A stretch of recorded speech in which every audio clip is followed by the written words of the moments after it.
Hello everyone's, সবাই কেমন আছো? আশা করি খুবই ভালো আছো। আমিও খুব ভালো আছি। আমি এখানে ডেইলি লাইফের ভিডিও আপলোড করব, আমার লাইফ। আর আমি এখানে তোমাদেরকে সবাইকে জানাই আমি কি করি বা কি বিষয়ে আমি এখানে ভিডিও ধরে তুলব।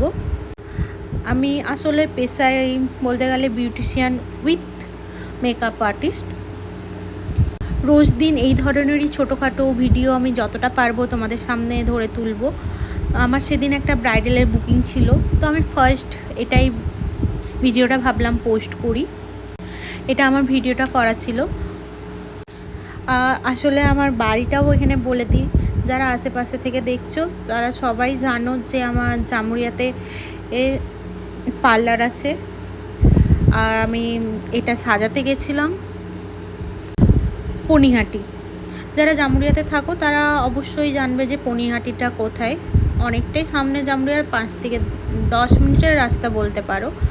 আর সেদিন আমাদের কি বলবো, এখানে এমন একটা অবস্থা হয়ে উঠেছিল, ব্রাইডের ব্লাউজ ফিটিংস করাচ্ছিল না, আমাদেরকে ফিটিংস করে নিতে হয়েছে। এইসবও কাজে বলতে গেলে আমাদেরকে মাঝে সাঝে করে নিতে হয়।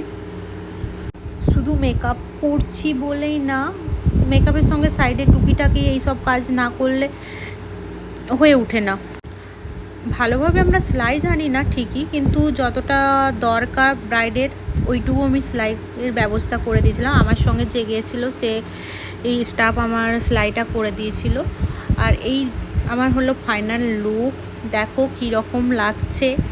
আর সেদিন এত বৃষ্টি হয়েছে, তার মাঝে কলকা করার টাইমে দেখবে তোমরা ভিডিওতে কারেন্টও চলে গেছিলো। তো সেই টাইমে প্রচুর অসুবিধা করে মোবাইলের ফ্ল্যাশ অন করে আমরা কলকা করেছি। তারপরে কারেন্ট আসার পর পুরো লুক কমপ্লিট করে এই ছাতা নিয়ে বেরিয়ে পড়েছিলাম আমরা বাড়ি যাওয়ার উদ্দেশ্যে। ওখান থেকে সামনে যেহেতু আর বেশিক্ষণের রাস্তা না, 10 মিনিটের রাস্তা। রাস্তায় এসে দাঁড়াতে না দাঁড়াতে একটা টোটো পেয়ে যায়। আর এখানে টোটোতে চেপে আমরা বাড়ির দিকে রওনা দিই। বাড়ির দিকে না, আমি পার্লারের দিকে রওনা দিয়েছিলাম। আর সেদিন প্রচুর বৃষ্টি হয়েছিল। আমার ফুল ভিডিওটা দেখার জন্য সবাইকে অসংখ্য ধন্যবাদ।